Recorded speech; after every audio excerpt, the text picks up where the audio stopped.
Hi, everyone, and welcome to another episode with me, Lau. Today, I'm going to be teaching you how to pronounce in standard American English about 34 of the most commonly mispronounced or difficult words for students learning English. These are words that I've noticed that students struggle with in our conversations.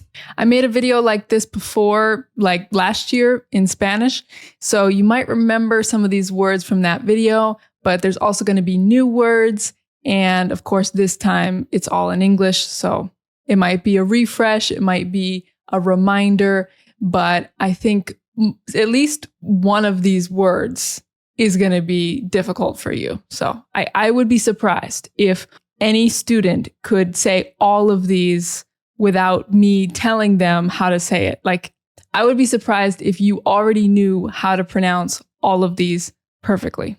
I speak standard American English. I grew up in Maine, but the way that I talk is the same as my friend from Indiana, my friend from California, etc. Nowadays, the younger generations, you go on social media, you go on the internet, you're going to hear mostly the same general standard American English accent. There is some variation in the pronunciation of words in the United States. People have different ways of pronouncing certain words. But the words that we're going to be looking at today are pretty standard. They have a pretty standard way of being pronounced. And my pronunciation is pretty standard. I would say the only word that I pronounce differently because of my region that I'm aware of is the word room. A lot of the country, or most of the country, says room. But growing up in New England, it's more common to say room. A lot of people from New England say room. New England is the northeast region of the United States that consists of Maine, New Hampshire, Vermont, Massachusetts, Connecticut, Rhode Island. So my family says room. I've always said room, but that's the only word that people from other states, from other parts of the country have said, oh, that's strange. I've never heard that before, or I don't say it like that. Besides that word, my pronunciation is pretty standard. All right, so let's get into it. Oh, and by the way, I'm not going to be using academic official ways of talking about pronunciation. I'm not going to be explaining it in like the most, professional academic way. I am going to be explaining this in the way that I would with my friends who are learning English. So this is very casual, real life, realistic explaining pronunciation. The first one is close. Close. This word is confusing because it has a TH, but it's not necessary to pronounce the TH. Some people might emphasize the TH. Well, not really emphasize it, but some people might say it. Some people might kind of make a sound that sounds like it. But in my experience, it's totally normal and fine to just say close the same way that you would say close the door. So you can just make that Z sound, that hard S sound at the end, and that's it. You don't need the TH. You can forget about the TH and just say close. That's the way that I say it. That's the way that, people I know say it, my family. That's normal and totally fine, totally standard to say close. And it's a lot easier. So I recommend saying close, close. I don't have a lot of clothes. All of my clothes can fit in one suitcase because I am a nomad. Number 2 is majority. This looks like a simple word, but a lot of students, especially Spanish speakers, will say majority. They're not pronouncing the J strong enough. It is majority. You need to be pronouncing that J very strong. It's not the same as a CH. It's not maturity. That would be if it had a CH. It's not that, but it is a strong sound. It is majority. J, majority. All right. So you need to make sure that you're not making that sound too lightly or too softly. It is strong. Majority. Majority. The next one is since. Since. Another simple word, but a lot of students will say science or science or whatever. Since. Since. And the word sin, which is the first 3 letters in since, that is also a word. in a religious context, that is like something bad that you're not supposed to do. Like that is a sin. It is a sin to steal. So that's how we pronounce sin. And it's the same for since. You're just extending the word to be since. I know that it's confusing. I know that English pronunciation doesn't make sense. It doesn't really seem to have rules, or there are rules, but there are a lot of exceptions to the rules. So it's like, are there even really rules because there are so many exceptions? English pronunciation is probably the hardest thing about English, but it is also the most important thing. It's the difference between people understanding you or not. So even though it's frustrating, it's annoying, it doesn't make sense, it's ridiculous, I know, but it is necessary. It's necessary. It is the way it is. The people alive today did not invent it. We didn't make it up. We didn't create it this way. It just is the way it is. This is how we learned it. This is how we say it, how we use it. It is what it is. Oh, I realize I didn't give you examples for majority or since. Okay, let me back it up. Real quick. So majority, let me think of an example for majority. The majority of Spanish speakers pronounce majority wrong. Okay, next one is since. What is an example for since? I've been making this video since 4 o'clock. That's not true.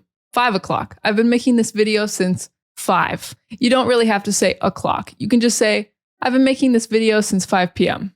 or 5. It depends on the context. I don't know why I said o'clock. I usually don't say o'clock, but it's optional. It's like a lot of times we don't actually say o'clock, but yeah, you can. Okay, the next one was strength. Strength. So we have strong, which is the adjective, but strength is the noun. It's the thing. You have strength. You need strength. Strength. That TH is pronounced like a TH. So if you struggle with the TH sound, you're going to struggle with words like this. So that is something that you need to be able to do in English. You got to be able to do that strong TH sound in American English. In British and other European English dialects, they don't do the TH as strongly a lot of times, but in the United States, we do. In North American English, we pronounce that TH very strongly. We say strength, strength, strength. Look at my mouth. If you can see it, the tongue between the teeth. Strength, strength, like that. If you just say strength, you're not saying the whole word. You're not saying the complete word. It's not as clear. An example with the word strength. Yes, you can build strength on a plant-based diet with plant-based protein. Yes, you can. There are tons of plant-based athletes who build strength, who have a lot of strength, and they eat a plant-based diet. The next one is jewelry.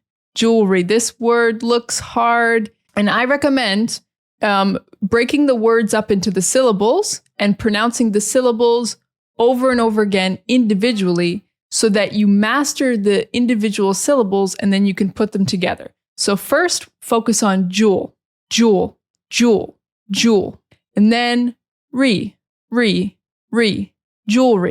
jewelry. That's it. Jewelry, jewelry. I usually don't wear jewelry.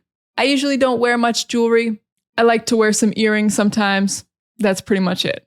Next one is daughter, daughter. This is a classic one that it's a strange word because of the way that it looks and what it is. It's a strange word in general.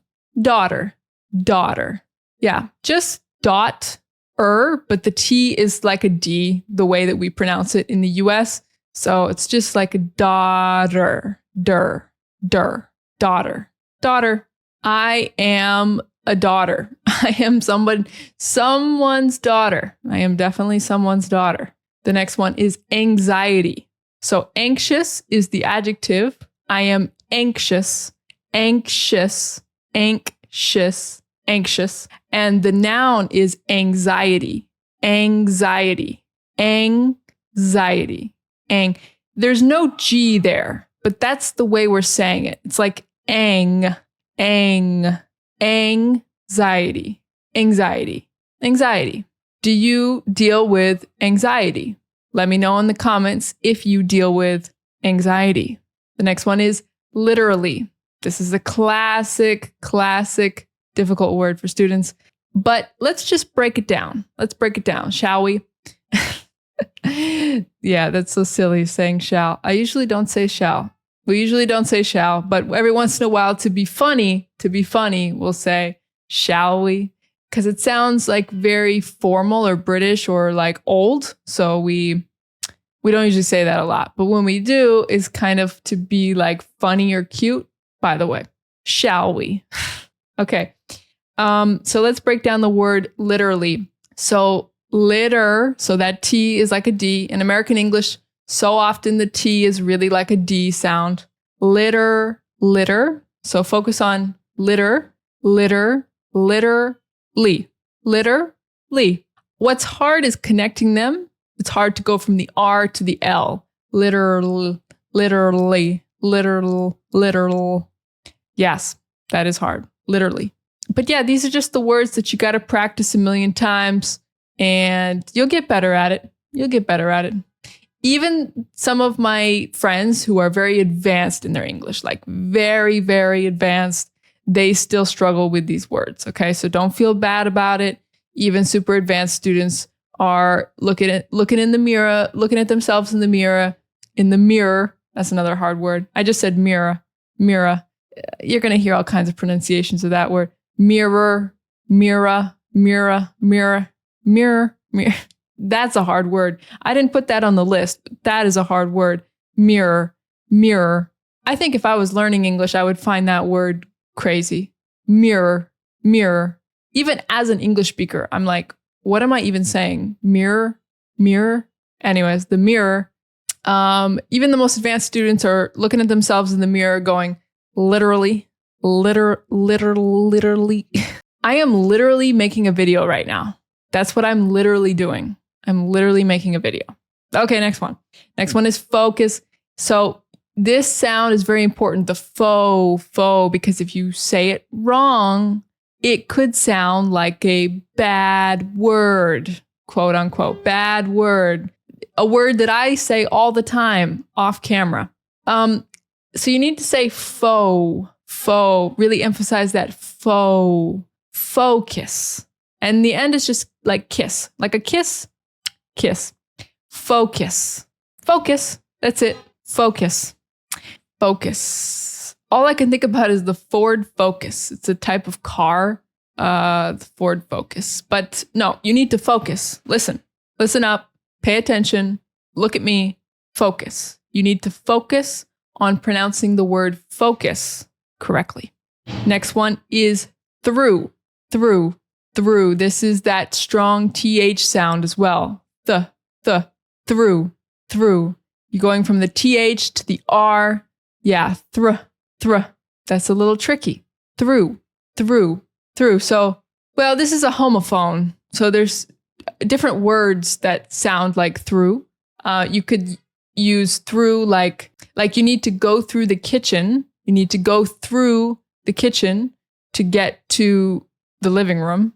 Go through the kitchen to get to the living room. You need to go through the tunnel. But also it could be through like the past of throw. So to throw a ball, the past is through. So I threw a ball. So either way, it's the same pronunciation. Through. Yeah. All right. Next one is schedule. And like I said, this is American English pronunciation. British, Irish, Scottish, Australian is going to be different. In American English, we say schedule. Some people might say more like schedule, wool. Some people might say more jewel, schedule, jewel, wool, schedule. It doesn't really matter. Like these are the subtle differences that you'll find in different people in the United States, but it doesn't really make a big difference in the overall pronunciation of the word compared to like the British pronunciation, which is very different. So yeah, whether you say like schedule, it's like basically the same thing. It sounds like the same thing. So yeah, schedule. We don't really think about it so much, and you shouldn't either. Like you should just, just hear the sound like, okay, I'm going to make a sound that's like that. You don't have to it doesn't have to be the most perfect, imitation of the sound, but just try to get something close to that. Schedule. Yeah, I'm going to put you on my schedule. If you want to have a conversation class with me, you can go on my channel page and you'll see the link to my Calendly page and you can see the schedule. I have my schedule there and you can choose a time on my schedule to schedule a class with me. So schedule can be a verb or a thing, a noun. So you can schedule a time to have a conversation class with me on my schedule. All right? Sounds good? Okay. The next one is this and these. Simple words that we use all the time, but the S is pronounced differently, and also the vowels are pronounced differently. So they're very different words that if you confuse them, it doesn't sound very good. So you have this, which is the short I sound, the I with the soft S. This, I, this. And then you have these for plural. So you have this chair, these chairs. And these is that long E sound. E. So you want to stretch that out. If you want to sound more American, you got to stretch out some of these sounds. You got to put emphasis on these long sounds. We really like to make these long sounds. So these. And also, it will make it so that people have an easier time understanding you. You will sound more clear in your pronunciation if you put emphasis on those long sounds. So this, these, and that S is that hard S, like a Z. Z, these. This, these. This chair, these chairs. Simple as that. The next one is 13. A lot of students struggle with all of the words that end in. I just chose 13 because it's extra hard because you have the TH at the beginning, the thir. That is the strong TH, 13. And a lot of students will not pronounce the in at the end of these kinds of words. And so it will sound like 30. And that's confusing. So in order to differentiate it from 30, you have to really pronounce that in at the end. 13. Same thing with 14, 15, 16, 17, 18, 19. So you have to really emphasize that T and that een, that teen. You really want to emphasize the teen at the end because that's what's going to make it clearly 14 instead of 40. 14, 40. You see the difference there? Yeah. They're very clearly different, but if you're not doing the correct if you're not doing the correct pronunciation, then it's confusing. The next one is beach.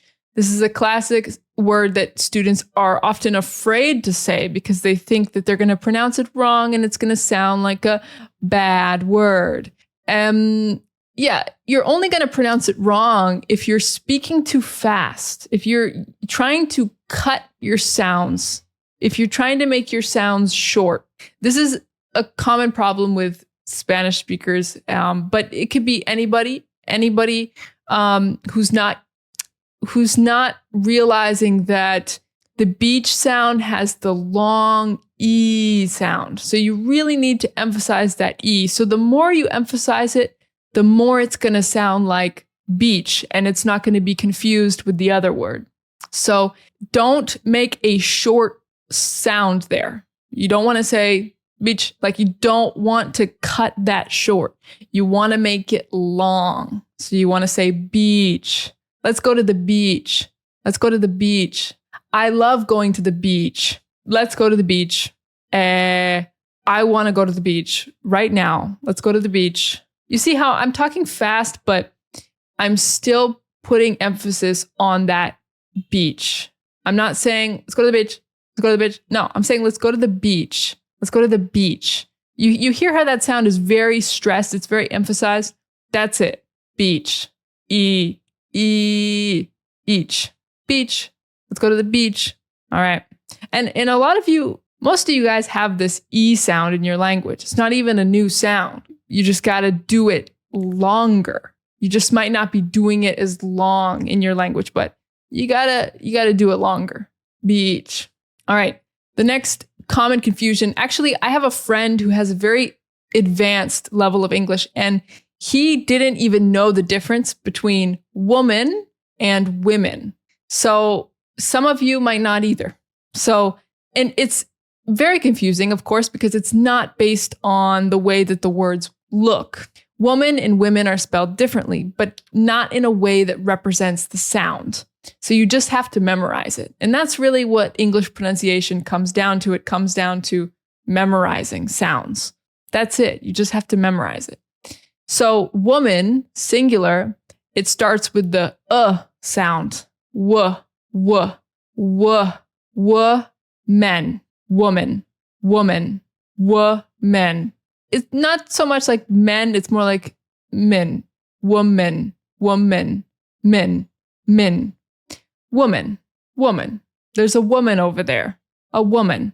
And plural, it's going to start with wi. It's like a short I sound, like men, women. So the difference is really in the first syllable, the first vowel sound. That is where you're going to hear the difference between woman and women. Wi. Woman. There's a woman over there. There are women over there. There's a woman. There are women. There's one woman. There are two women. Women. This is very important. If you're listening to native speakers and you think that they're not pronouncing it correctly or they're not saying the words differently, they probably are. You're just not able to notice the difference yet. It's very subtle. Sometimes it's very subtle with the way that people talk quickly, but it's usually there in the speaking. In writing, native speakers make mistakes all the time, but in speaking, we usually always say it correctly because we know the sound of it. So if you don't notice it, you just probably can't notice that subtle difference, but it is there. Trust me, it is there. Woman, women. And if somebody is not differentiating them and they're a native speaker, well, they're going to confuse other native speakers as well. So, okay, the next one is the difference between can and can't. This is very hard for students. I get so many questions about this. I've gotten so many questions about this over the years. So you kind of got to forget about what the words look like.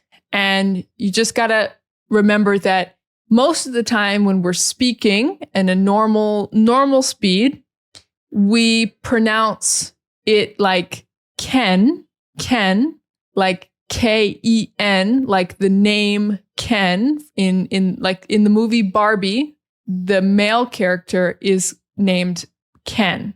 So you have Barbie and Ken. So it's the same way we say Ken is the way that we say Ken in normal speaking. If we're not speaking normally, we might say can. But if we're speaking at a normal pace, most of the time we say can. Can I go to the bathroom? Well, that's kind of a weird thing to ask as an adult, but sometimes. I actually just asked that question today because I was at the dentist. I said, can I go to the bathroom in the middle of the appointment? Yeah, can you speak slower? Can you speak slower? So it's not can, that's weird. We don't say can you, we say, unless we're emphasizing, but generally we say can you? I can speak slower. I can do it. Can you do it? Can. And that's the positive. And the negative is can't. And sometimes you will hear the T and sometimes you won't. A lot of the time you won't hear the T because we do a stop T. So we just say can't. So we cut off the air and it indicates that it's can't and not can, because listen to the difference between can't and can. Can't, can. Can't, can. So even though I didn't change the vowel sound, one is a stop T and one is not. The stop T is this abrupt cutting off of air, cutting off of the air. And so you will hear that sometimes. Sometimes you will hear can't. Sometimes you will hear can't. So I want you to forget about the T, because you're going to hear it, you're not going to hear it. You can't depend on hearing the T to differentiate these words. You already learned that the positive is can. So what you need to listen for is the other vowel sound. You need to listen for eh. That is the sound you're going to hear in American English. I can, I can't, can't. That is the negative. Can't, So when you hear that sound, I can't, that's in the negative form. When you hear can, that's positive. When you hear can't, that's negative. I can, I can't. You can or you can't. You can or you can't. Can, can't. Can, can't. This is crucial. But even native speakers, sometimes we have to ask each other, because sometimes we talk fast and we don't emphasize. And sometimes we even ask each other, you can or you can't, because we need to clarify, because the words are similar. They are close, but they are different. So most of the time we understand each other, but sometimes we have to clarify. All right, the next one, comfortable. So this word, it looks like comfortable. So most students want to say that, but that's not the way we say it. We say comfortable. So I want you to break it down into the syllables and practice them individually. Comfortable. Comf. And sometimes we don't even really say the F. Sometimes we just say comp or cumped, something like that. But if you want to say it nicely, you can say comfortable. Comfortable.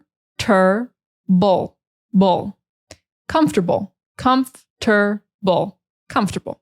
So forget about the comfortable. When we write, because the way that English is written is very different than the way it's pronounced. Yes. So even native speakers, when we write words like comfortable, usually we think in our heads comfortable. When we're writing, we say comfortable. We think that. But when we're speaking, we say comfortable. So some words in English, like, for example, Wednesday is spelled in a very strange way, and it's not how we say it. So when native speakers are writing Wednesday, we think Wednesday, but we don't say that. We say Wednesday. So yes, even we have to sound it out. We have to say it like how it's written in our heads, because it just makes no sense. It makes no sense. All right. That's how our parents taught it to us when we were kids. That's how they taught it to us, because there's no other way. How are you going to remember? Speaking of that, we have the next word, which is February. Now, personally, I say February. I don't pronounce the R. I noticed that some people do pronounce the R. Some people say February. Some people say February. It sounds basically the same. It doesn't matter. If it's easier for you to get rid of the R and just say February like me, then do it. It's not a big deal. Saying February is totally normal. It's totally fine. I've never had anybody in the United States in my life tell me that I'm pronouncing February wrong or weird or different. So yes, February is a rough month in the north where I'm from, in Maine. It's very cold, lots of snow in February. By February, you're like, okay, I'm tired of winter now. I'm ready for spring. But if you're in Maine, like where I'm from, you won't get spring until May. So it even snows in April sometimes. All right. That's why I don't live there. One of the reasons, of several reasons. All right. The next one is the difference between politics and politician. Politics is a hard word for a lot of students. Politics. You know, the word isn't actually hard, but for some reason, because of people who speak a different language, like Latin-based languages, the word for politics in their language is similar, but very different. And sometimes the emphasis is on a different syllable. And so it creates this confusion and people end up pronouncing the word wrong in English. But in English, it's politics. And the emphasis is on the first syllable. Politics, politics, politics. And the person is the politician. So the emphasis changes. Politician, it's on the second syllable. So when you're trying to imitate pronunciation, when you're trying to learn pronunciation in general, really the most important thing is going to be focusing on where is the emphasis, where is the stressed syllable. That is going to help you so much in sounding correct, like in pronouncing correctly. Politics, politician. Politics, politician. All right, next one. Lose.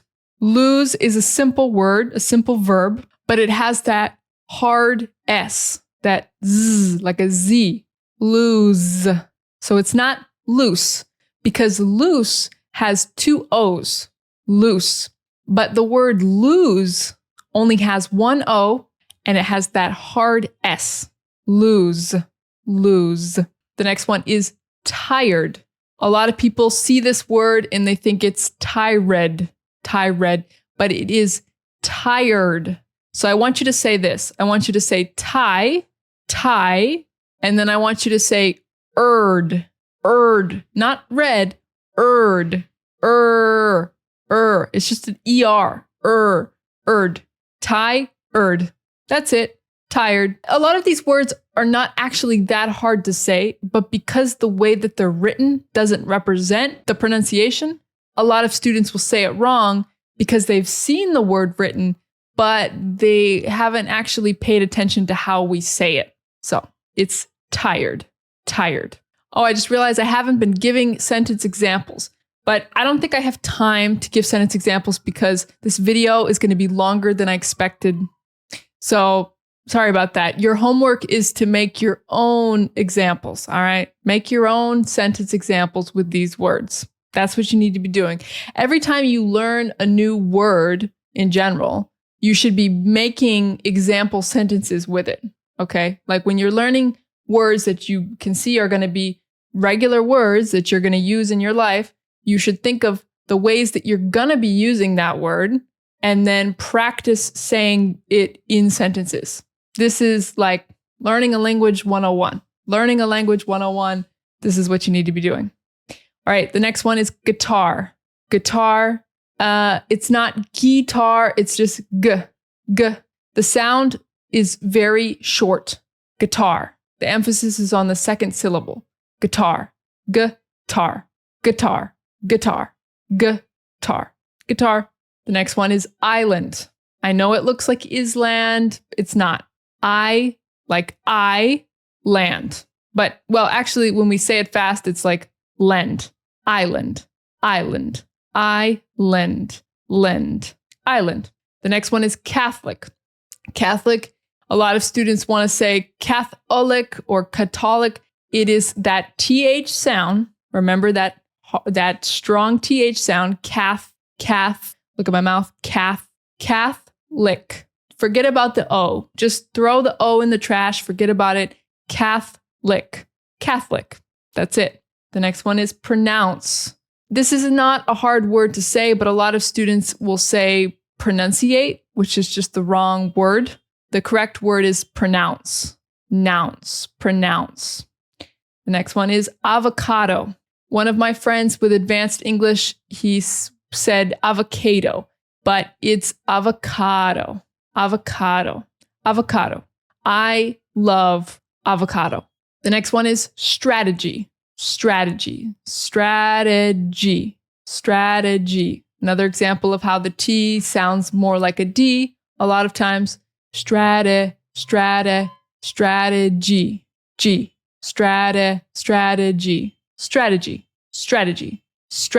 So the emphasis really is on the first syllable. Strategy. The next one is rural. Honestly, you don't really need this word. You can just say countryside, the countryside. I live out in the countryside. I live out in the countryside. Do you prefer living in the city or in the countryside? That's usually what I say, the countryside, because it's easy. It's easy for communication's sake. I started saying that as an adult, but when I was a kid, sometimes we just say in the country, live out in the country. Sometimes we don't finish the word, but it's countryside. But when I was a kid, we used to also use the word rural. Yeah, you might hear it. Some people might use it, definitely, but it's not, you don't absolutely have to use it because it's a hard word to say, I know. But in case you would like to know, it is pronounced rural.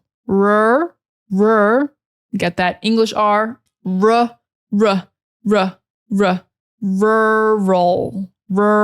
It's hard because it's a double R. Even for us native speakers, it sounds like a strange word. It's very strange to say. Rural. Yes, just a simple rural life. A rural. You know, because the word's so hard, native speakers might just say like rural. Like they might just say it fast like that, like condensed. And instead of saying rural, they might just say rural. It's a rural life. Yeah, out in the rural town. It's a rural town. It's a rural, I don't know. So yeah, it's a word. It's one of those words like mirror that doesn't have a lot of like hard defining specific sounds. Like it kind of changes a lot depending on people's accent. And you can kind of just pronounce it in like a lazy way that is good enough and people will understand you in context.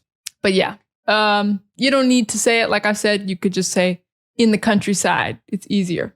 Okay, the next one is recipe. Recipe, this word, I know in English we usually don't pronounce the E's at the end of words, especially not like E.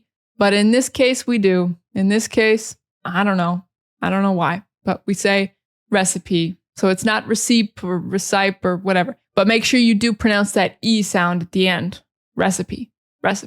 And the final word I have for you today is genre. Genre. This is a great word. What is your favorite music genre? What is your favorite movie genre? Genre. Yeah, it's just genre. That's it. So yeah, like I said, I know English pronunciation is absolutely insane. Absolutely insane. But you're doing great.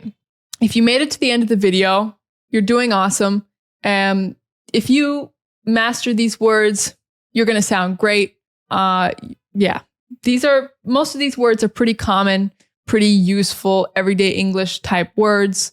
Not all of them, but most of them. So yeah, of course, there are many more words that people struggle with, and feel free to write down words that you think are difficult in the comment section, and maybe I'll make another one of these videos. But yeah, let me know what you think.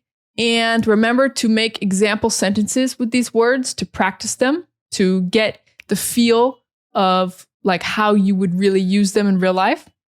And remember to focus on the stressed syllable and to break up the words into syllable parts to practice individually, and then you can put it all together and it's easier. So that's what you need to do when you see like a big word, break it up, say each syllable many times individually, put it all together, and there you go. All right, that's it, guys. Thank you for your support, and I'll see you in the next video. Bye-bye.